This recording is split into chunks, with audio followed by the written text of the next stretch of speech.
Hai, selamat datang kembali ke video saya dengan judul Model Pembelajaran Kontekstual Teaching and Learning atau CTL dengan mata kuliah Model Pembelajaran dengan dosen pengampu Bapak Immanuel Silitonga SPD MPD dengan saya Lepana Katisi Hombing dengan nomor MPM 2009-2007. Enjoy! Baiklah, topik yang akan saya bahas pada video kali ini adalah pengertian CTL menurut para ahli, yang kedua langkah-langkah CTL atau sintaksis CTL, yang ketiga komponen CTL, dan yang terakhir kelebihan dan kelemahan. Baiklah, pengertian dari CTL atau Contextual Teaching and Learning menurut para ahli, menurut Sanjaya pada tahun 2006, Blakchar and Trianto 2007, Trianto 2007, Muslit 2007, dan menurut Nurhyadi dan menurut Johnson. Jadi pengertian CTL dari pendapat para tokoh-tokoh di atas dapat kita simpulkan bahwa CTL adalah konsep belajar yang membantu guru mengaitkan antara materi yang diajarkan dengan situasi dunia nyata siswa, dan mendorong siswa membuat hubungan antara pengetahuan yang dimilikinya dengan penerapan dalam kehidupan sehari-hari. Baiklah, selanjutnya itu model pembelajaran kontekstual teaching and learning CTL menawarkan bentuk pembelajaran yang membantu guru mengaitkan antara materi yang diajarkan dengan situasi dunia nyata siswa. CTL merupakan suatu pendekatan pembelajaran yang menekankan pada proses keterlibatan siswa untuk menemukan materi yang dipelajarinya dan menghubungkannya serta menerapkannya dalam kehidupan mereka, sama seperti model pembelajaran yang lainnya. Dengan demikian, peran siswa dalam pembelajaran CTL adalah sebagai subjek pembelajaran yang menemukan dan membangun sendiri konsep-konsep yang dipelajarinya. Belajar bukanlah menghafal dan mengingat fakta-fakta, tetapi belajar adalah upaya untuk mengoptimalkan potensi siswa baik aspek kognitif, afektif, maupun fisikomotornya. Baiklah, selanjutnya itu adalah langkah-langkah dari CTL atau sintaksis CTL. Model CTL yang pertama, kembangkan pemikiran bahwa anak akan belajar lebih bermakna dengan cara bekerja sendiri, menemukan sendiri dan mengkonstruksi sendiri pengetahuan dan keterampilan barunya. Yang kedua, laksanakan sejauh mungkin kegiatan inquiry untuk semua topik. Yang ketiga, kembangkan sifat ingin tahu siswa dengan bertanya. Yang keempat, ciptakan masyarakat belajar atau belajar dalam kelompok. Yang kelima, hadirkan model sebagai contoh pembelajaran.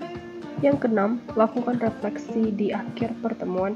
Dan yang terakhir, melakukan penilaian yang sebenarnya dengan berbagai cara.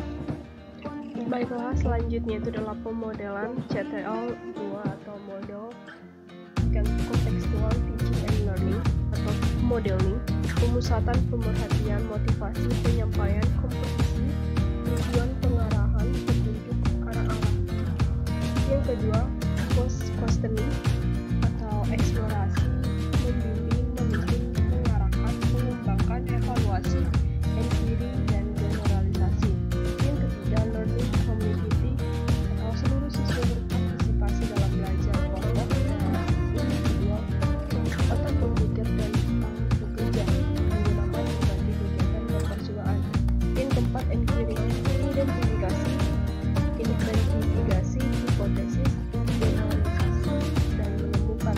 Yang kelima, konsep kritis, membangun pemahaman sendiri, mengkonstruksi konsep aturan, dan yang terakhir analisis sintaksis. Yang keenam, reflection atau review, rangkuman tindak lanjut. Dan yang terakhir ada authentic assessment, penilaian selama proses dan sesuai pembelajaran harus dilakukan secara objektif dan dilakukan dengan berbagai cara untuk mendapatkan hasil yang benar-benar mewakili kompetensi siswa.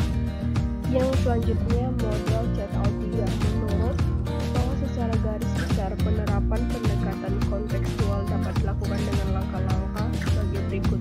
Menurut Suparto, tahun 2004 halaman 6. Yang pertama, mengembangkan metode belajar sendiri. Yang kedua, melaksanakan penemuan inquiry. Yang ketiga, menumbuhkan rasa ingin tahu siswa. Yang keempat, menciptakan masyarakat belajar. Yang kelima, hadirkan model dalam pembelajaran. Yang keenam, lakukan refleksi di setiap akhir pertemuan. Dan yang terakhir, lakukan penilaian yang sebenarnya.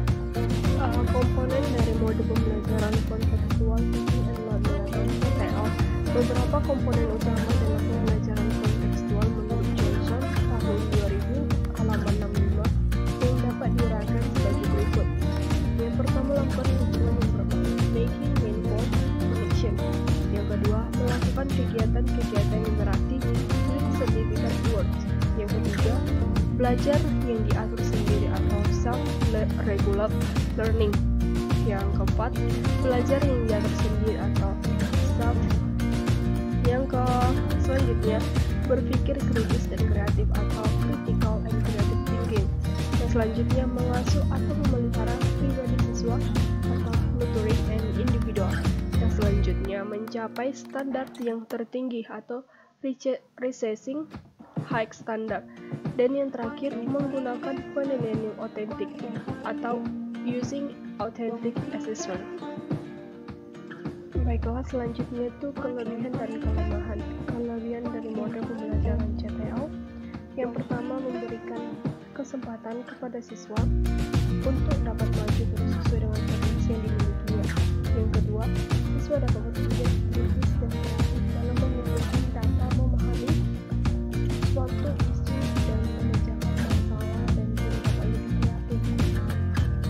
Yang selanjutnya, menyadarkan siswa tentang apa yang mereka pelajari. Selanjutnya, pemilihan informasi berdasarkan kebutuhan siswa tidak ditentukan oleh guru. Selanjutnya, pembelajaran lebih menyenangkan dan tidak membosankan. Selanjutnya, membantu siswa bekerja dengan efektif pada kelompok. Dan yang terakhir, terbentuk sikap kerjasama yang baik antara individu maupun kelompok. Sedangkan kelemahannya itu dalam pemilihan informasi atau materi di kelas didasarkan pada kebutuhan siswa, padahal dalam kelas itu tingkat kemampuan siswanya berbeda-beda, sehingga guru akan kesulitan dalam menentukan materi pembelajaran karena tingkat pencapaian siswa tadi tidak sama.